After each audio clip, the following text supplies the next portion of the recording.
Well, hello, my friends, and welcome to the Cannabis Truth Podcast again.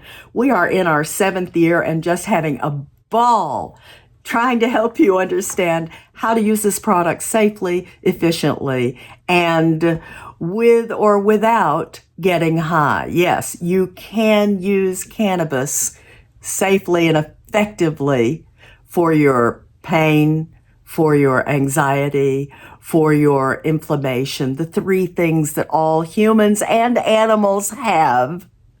There's a reason I said that. But the big news of the day is that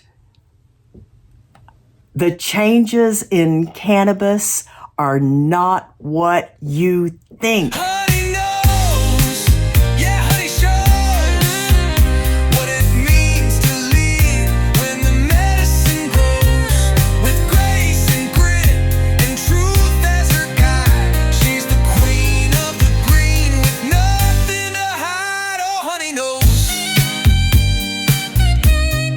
The big news of the day is that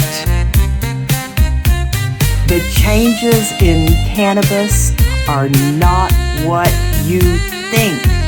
So our federal system is having a ball itself, not changing the legality of cannabis.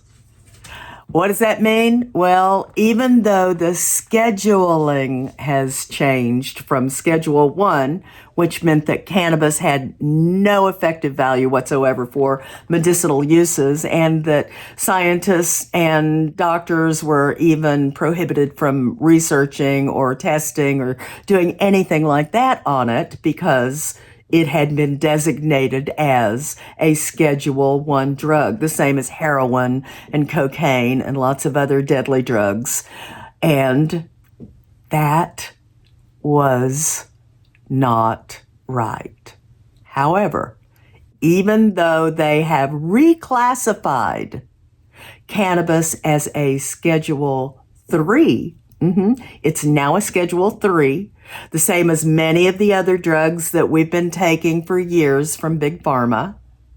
Now that it's a Schedule 3, it can be researched, it can have clinical trials, it can just do all kinds of things. Doctors will be able to prescribe it. There's just a lot of machination that we have to go through, and we shall. But for right now, here's the big tip. It's still federally illegal. Ain't that? I don't even have a word for it. Ain't that a thing? Ain't that a thing? It sure is. Okay. So while we're discussing the legality of cannabis, legal in most states, not legal in some still, while our federal system is still trying to pull its panties up and get it together, we are moving forward. And in that vein, in all of this chaos, I wrote this book and published it. And I want you to know that it can help you learn and understand how to use cannabis safely and effectively, how to use it. There's a lot of mystery in this plant and a lot of nuances because it has hundreds of compounds in it.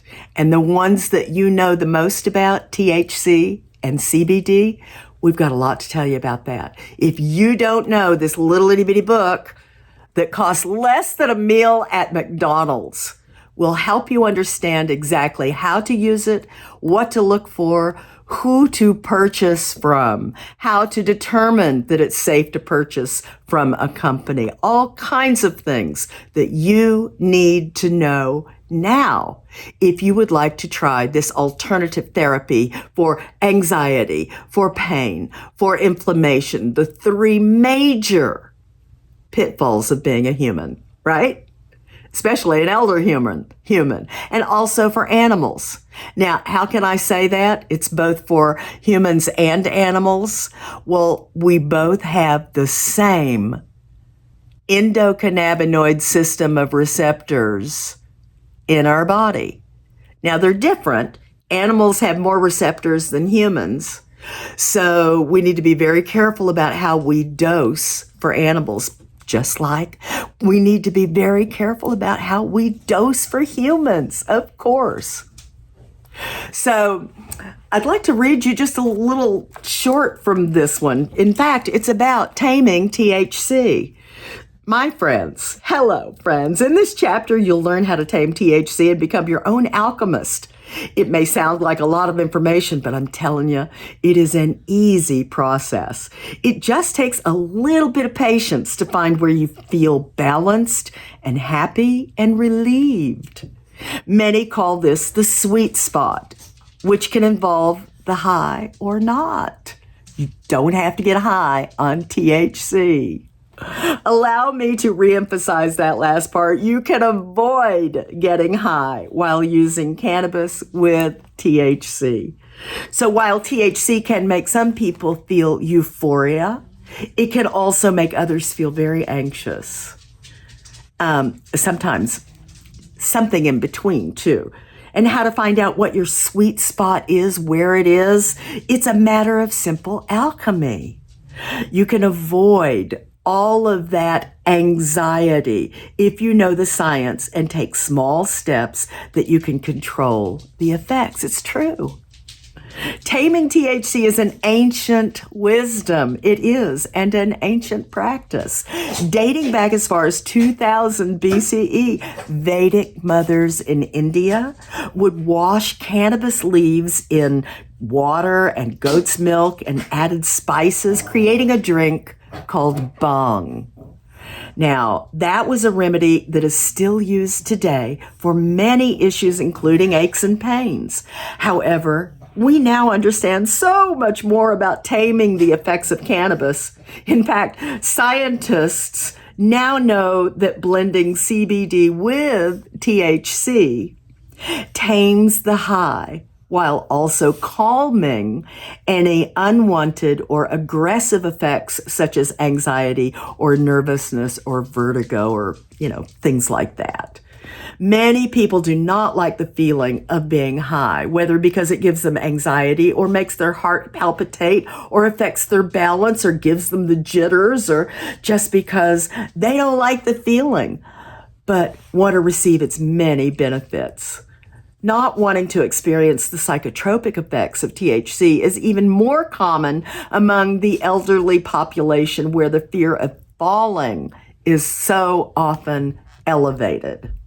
So although this is a bit of a digression, I can personally relate to the fear of falling that most elders live with because a few years ago, I lost my phone at night and I don't really have to read this part, but I used my husband's phone to call it, and I saw this flashing light outside the backyard, out past my fence where I'd been sitting out by the pond. So I went dashing out there in the dark, and oh, don't you know, I tripped over a wrought iron piece of furniture that was sitting there and fell flat on my face. Thank the Lord I didn't break anything, but I should know better than to go dashing out anywhere in the dark, especially barefooted. Yeah. And especially at this age, because of that, eek, I might fall thing. And I did fall and I hurt myself and oh my goodness. Anyway, it wasn't tragic, but I learned my lesson. So I had a wound on my shin, and to clean that wound, I washed it and then added topically some tincture of THC for pain. And I blended it with some tincture of CBDA, the acidic version, for inflammation, because I knew that version of CBD, the acidic version, was a little more potent, had a little more power and punch to it. This process is called layering cannabis or blending compounds or products for the best outcome. And that gets even more exciting when you understand the wide-ranging potential, because other ways to tame THC are being discovered through new testing with compounds like cannabigerol, that's CBG for short, and beta-caryophyllene, my favorite that I've been talking about for the past year or two. I don't want to live a day without using beta-caryophyllene, a compound often found in cannabis. It's a terpene. So, and I use that for high anxiety. I didn't even know I had high anxiety. I'd lived with it all my life. I just thought it was the way I felt normally. And once I got some of that beta-caryophyllene into me and felt the calm of my nervous system just ratcheting down one right after another, it was like, oh my Lord, what I'd been missing all my life and what I'd been suffering all my life was living in fight or flight syndrome. Right. So once I found something that could calm my central nervous system down like that, and that's beta-caryophyllene for me. We're all different. You know, you're going to find your own sweet spot and your own compounds that are going to make you feel great too. Honey knows, yeah, honey shows. What's so amazing about this one terpene? Let me tell you the name of it. First of all, it's got a lot of syllables in it. So it's called beta-caryophyllene. Let me see if I can show you that up here. It is an endocannabinoid activator. It is not a cannabinoid, meaning it's not like the other cannabinoids in the cannabis plant, but it's often found in cannabis in high concentration. And in fact, that's what made Dr. Blair start looking at it and wondering, why was this one terpene growing so much more in the cannabis plant? And oh my goodness, well, that has all kinds of legal implications because terpenes have already been FDA approved throughout the world. And cannabinoids, not all, not so much. Still working all of that legality out and all of that politics and junk. So you see the difference? So when Dr. Blair found a terpene that acts like a cannabinoid in your endocannabinoid system inside your body, well, all kinds of wonderful things started happening. If you're not able to use cannabis, you could use a terpene, this one in particular, that will help you with inflammation and pain, acute pain, and like nausea and anxiety. It is an amazing product I don't want to be without. Dr. Blair calls his product BC Plus.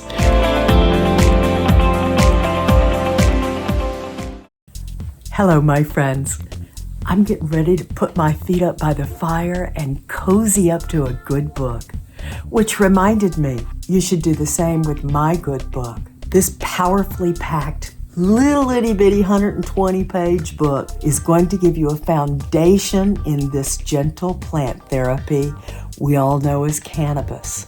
Not only that, it's already been peer-reviewed by doctors and scientists and other cannabis professionals in this industry. Furthermore, you're going to find out who my favorite professionals are in this industry and how they could possibly help you, because I list those sources. You'll find out their names, their websites, what medications would be available for you, all amazing information. And it's just a couple hours read. Don't miss Understanding the history, politics, science, and protocol of using cannabis safely and effectively for yourself. Anywhere you order books online. Healing Beyond High. Cannabis Truth.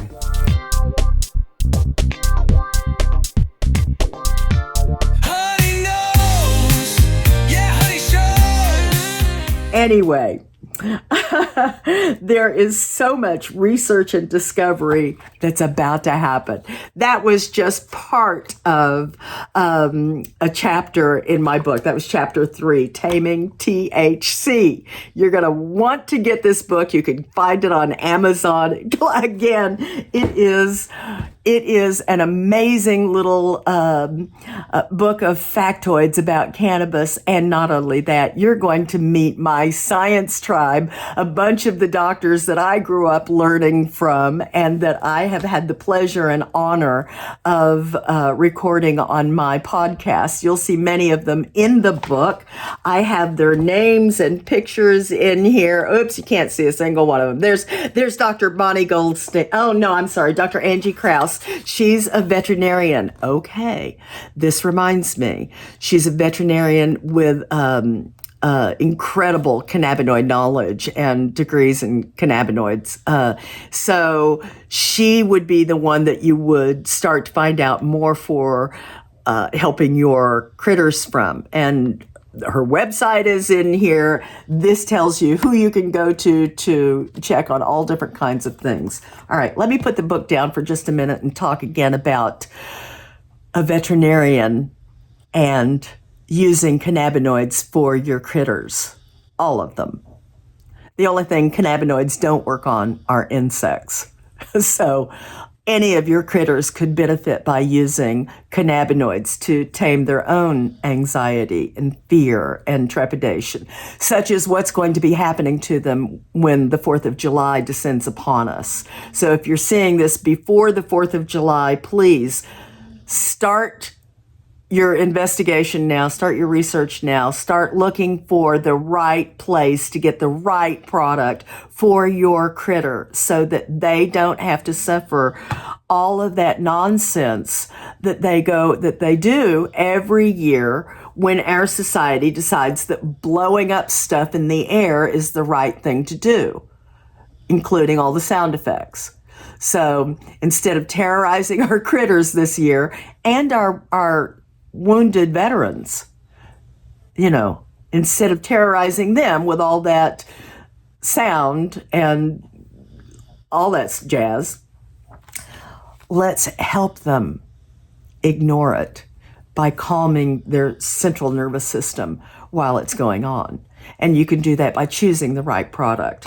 Get my book. It'll explain how to choose the right product, where to go to find the right product, how to make sure that you're getting the right product from a good source that does not have any contamination in it. And so there's a lot to think about. And this little book will tell you all of the ins and outs that you need to consider before going to your first purchase of any kind of cannabinoid product. So what else do I want to tell you about? There's so much going on. Hang on a second. I told you about the book, told you about the pain, told you about ordering from Amazon, read you a little chapter out of the book, and oh gosh, speaking of books, okay, here's my next surprise. I'm just flabbergasted to find myself in the position of having these wild thoughts that are uncontrollable. Because for a long time now, I've been able to contain my thoughts with thought discipline. But I have this urgency just spilling out of me with these two different stories. And so I need to tell you that I'm going to take a little hiatus over this summer so that I can develop these two stories into two new books. One of them is about my Caribbean adventures. Now, some of you may already know that my darling husband and I, Louis, went sailing for 5 years in the Caribbean. We lived aboard our own vessel named Honey Lou 2. And we just had an absolute ball. But instead of telling you about those adventures, this new story has come out of me that I want to include some of my adventures into this story. So there was an island in the Trinidad and Tobago Islands that Louis and I anchored off of one evening. We had learned about it and wanted to go explore it and see for ourselves what was there. On that island, what we found turned out to be the beginning of my next story. And that story centers around a little girl who was running up 4 flights of stairs to get to the top of a wooden castle built on that island named Shaka Shikari. And once she got to the top of that building, she stepped outside the window and flew down this circular slide It was the fire slide. And guess who chased her all the way down? Her great big, overgrown, full-size parrot named Shaka. And she and Shaka would chase each other down that slide all day long, having fun playing racing games. Not to mention all the other adventures that she and Shaka got into. That wooden castle was a hospital on the leper colony at Shaka Shikari. We got to go there and experience what that building was like. The nuns who left there about 9 years earlier left it in perfect tact. It was a beautiful building. It was empty, but it was beautiful inside. And I can't wait to tell you all of the other adventures of this little girl as she grew up on that leper colony. That's the first story. The second story that I'm writing, it begins in the era between the hunters and gatherers and those who stopped moving to start farming. The year about 5,000 BCE. Yes, way back then. A woman had just punched a little hole in the earth with her finger and planted a seed. And when she finally stood up to stretch her aching back, she looked over the land that she had been planting all day, rows and rows and rows of the little seed. And she saw far off in the distance her 6-year-old, still hunkered over, still bent over the rows, still planting. And just beyond him, her 11-year-old, again, working the field, working the plant. Beyond that, her husband and their 14-year-old were putting things into a wagon, reeds. And beyond them, something in the distance moved in the bush. She could see it, and then it lurched out of the weeds, and suddenly there were these huge hounds. They attacked the children. Men came bursting out of the forage, and a spear went through her husband. A hackle went through one of her children, and the horror struck her instantly. They were coming for her. They saw her from afar. She was standing up on the top of the hill. And here they came.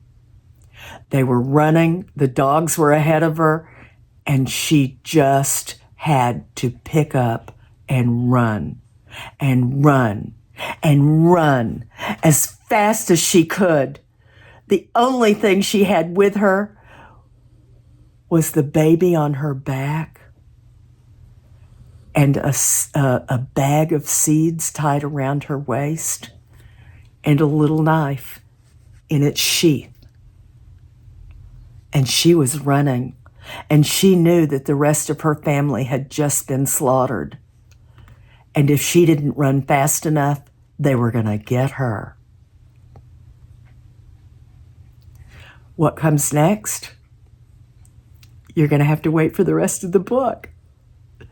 So these two storylines are bouncing through my head, along with everything else that's going on in the cannabis world and our world, and me working outside my home and doing my podcast and all of this stuff. So I cannot wait to present these two stories to you, probably after the summer is over.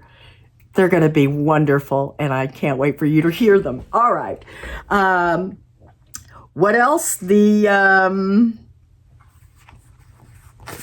I think that's about as much as I can tell you, aside from the government finally admitting that cannabis has medicinal value by changing it from a Schedule 1, which reads no medicinal value, to a Schedule 3, it has medicinal value. But the main thing that you need to understand, it's still not federally legal. Yes, states have the right to offer it to you, individually, but federally, it is still not legal. So do not drive from state to state with it, because there could be a lot of issues with that. Do not send it in the mail to anybody. If you get caught doing that, that's a federal offense. So just be cautious with it. If you're in a state that already uses cannabis, then you're okay. You've got the medical programs to back you up, or the recreational programs to back you up. The recreational programs have very, very little information about the cannabis that you're going to be using, and focuses solely on the high. That's the difference between recreational and medical, which really focuses on you getting relief from pain, anxiety, and inflammation. So that's the big difference. Same product, they just teach you about it in one program, in the medical program, and they don't bother with that because they're not trying to fix you medically. They're just trying to help you get high, like going out and getting drunk, or drinking. So that's what that's about. Anyway, I'm thrilled to be here with you again. My producer, Craig Warmbold, is going to be making some of the best of tips and little podcasts for you. And I'll try to come on and say hey before each one and give you a little intro and what's happening with the stories and what's going on. But I love you so much. It's been my pleasure and my honor to present all of these cannabis facts to you, the cannabis science tribe that I love so much, and who have influenced my work for you and continue to. I want to introduce you to them so that you have really great, beautiful, truthful sources that you can trust. And you can learn about them in my book. I'm not sure if you can read it, Healing Beyond High. Yes, you can. I made a picture of it and did it backwards so that you could, not sure if it translates on Zoom or whichever device I'm doing this on. So anyway, long story short, buy the book. Learn the facts about cannabis so that you can use it effectively, whether you want to get high or not. I'm not telling you not to get high. I love getting high, but I need medication to solve my physical and emotional issues. And that's mainly at almost 72. Whoopsies, there's my schedule going off. Okay, so at almost 72, I've just got to have pain relief. And you don't have to be that old to need pain relief either, but it helps a lot when you know where to go, who to trust, where to buy from, how to use it, and how to look out for yourself. So this little book on Amazon.com, just go there and buy Healing Beyond High. You're going to love it. Cannabis Truth by Honey Smith Walls. Thank you so much for joining me today. I can't wait to see you again. It's going to be a few months that I'm going to go on hiatus to do these other two stories for you, and we'll see you after that. Mwah, mwah, mwah, mwah, mwah. See you next time, everybody. She's the queen of the green with nothing to hide. Oh, honey, no. You've been listening to another Cannabis Truth Podcast with 21st century cannabis shaman Honey Smith Walls. Using cannabis mindfully as medication is a different concept in Western healthcare philosophy, specifically over the past century. There's a lot to learn and reconsider. The scientific truth of cannabis is finally getting out and is wide open for all to see at respected medical sites like the National Library of Medicine at pubmed.gov and the Journal of American Medical Association at JAMAnetwork.com. We here at the Cannabis Truth Podcast are right there in the thick of it, alongside the titans of medicine, as a fly on the wall. We are not doctors, nor did we go to medical school, but we have taken dozens of private cannabis courses and still engage in continuing education offered by expert cannabis scientists. Over the past few years, we slowly began to see and understand the bigger picture. Now we hear from people all day long about cannabis. It is so important to use verifiably safe products. The process of getting a diagnosis from your family doctor and taking your records to a cannabis specialist can lead you to the correct cannabinoid therapy for your specific issues. Otherwise, you're simply your own guinea pig looking for answers without the foundational knowledge or ability to determine your best strategy. To find a qualified cannabis expert in your area, visit cannabisclinicians.org. This is a national society of cannabis experts. Look for the link in the show notes. Unless otherwise proven by a reputable third-party lab test, please regard all street weed as contaminated. It may do grave harm to a patient with a delicate immune system who already has inflammatory issues like arthritis, IBS, fibromyalgia, or worse. Thank you so much for your time today. I hope you find value and understanding through the conversations you've heard on this podcast.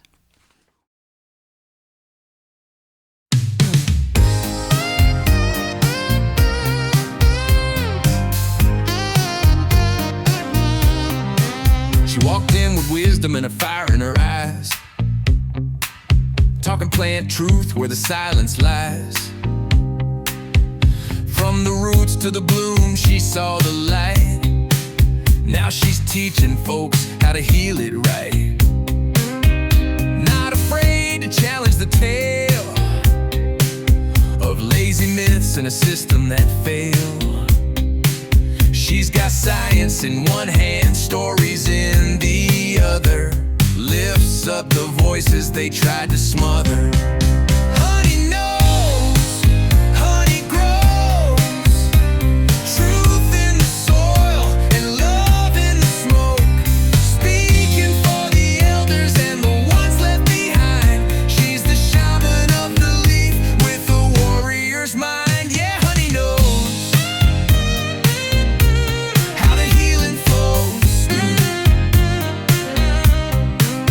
From Florida sun to digital waves, she's breaking down fear with every word she says. Cannabis truth, that's her battle cry. For the mamas and papas still scared to try. She ain't selling hype, she's serving facts. Taking big pharma to school with class. With a mic and a mission, she lights the way for the lost and the curious every day. Honey knows, honey grows. Truth in the bud and peace in the dose. Teaching the plant like a sacred art. From the ECS to the beating heart. Yeah, honey knows how the healing flows. She's been burned by the system, lifted by the plant, giving voice to the ones who thought they can. A sister, a savior.